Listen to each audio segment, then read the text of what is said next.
People talk about digital assets like they appeared overnight: crypto, wallets, tokenization. But for me, this journey didn't start with Bitcoin. It started in 1995 with a mobile phone, a Palm Pilot, and a crazy idea that money didn't need to stay inside a bank. In the mid-1990s, while most people were still faxing documents, I was experimenting with something radical in Australia: an embedded mobile phone wallet. Using the Nokia 6000, 110 and Palm Pilot 3, I explored how value could live inside a device, not as cash, not as plastic, but as data. Back then, there was no term like fintech, no app stores, no cloud, just raw logic, constraints, and imagination. The idea was simple but dangerous to the status quo. What if your phone was your wallet? Fast forward to 2004. Payments were still clunky, slow, and trust-heavy. That's when I worked on the digitization of POS payments, integrating MasterCard PIN-based authentication as a payment token, not just a security step. This was done with EasyBond, a UK public-listed payment institution. The shift was subtle but profound. PINs weren't just for access anymore, they became cryptographic trust signals. In hindsight, this was one of the earliest forms of tokenized authorization.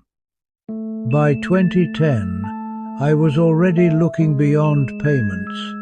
Climate change wasn't a buzzword yet, but the data was undeniable.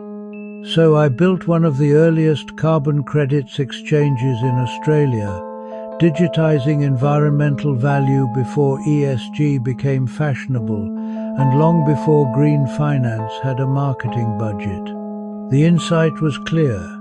If carbon had value, it needed liquidity, transparency, and market infrastructure.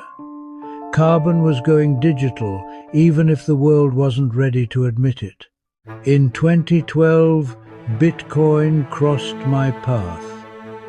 Not as speculation, not as ideology, but as an encrypted function. I used Bitcoin as a secure communication and encryption layer, even for emails, long before most people trusted it with money. To me, Bitcoin wasn't magic internet money. It was math with integrity, a trust machine that didn't ask for permission.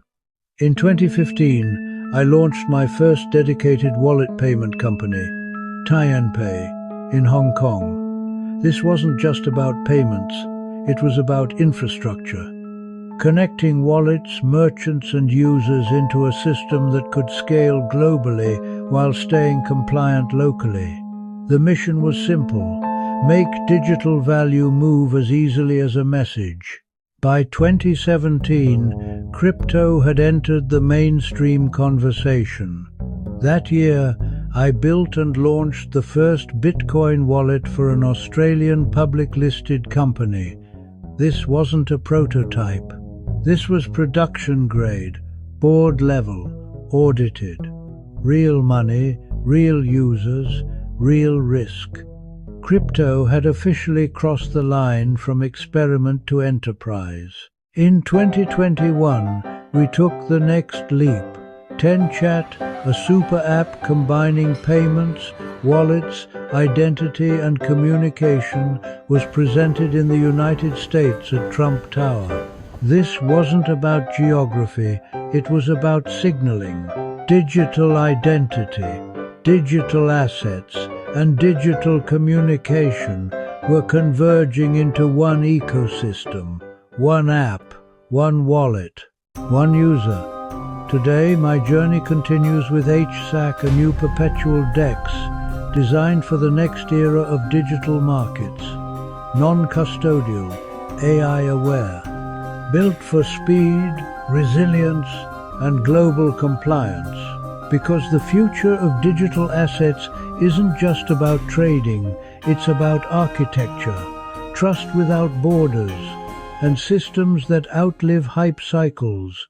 So when people ask me when I entered digital assets, I smile, because I didn't enter it, I grew with it. From mobile wallets in 1995 to carbon markets, Bitcoin, super apps, and decentralized exchanges, this isn't a pivot, it's a 30-year continuum.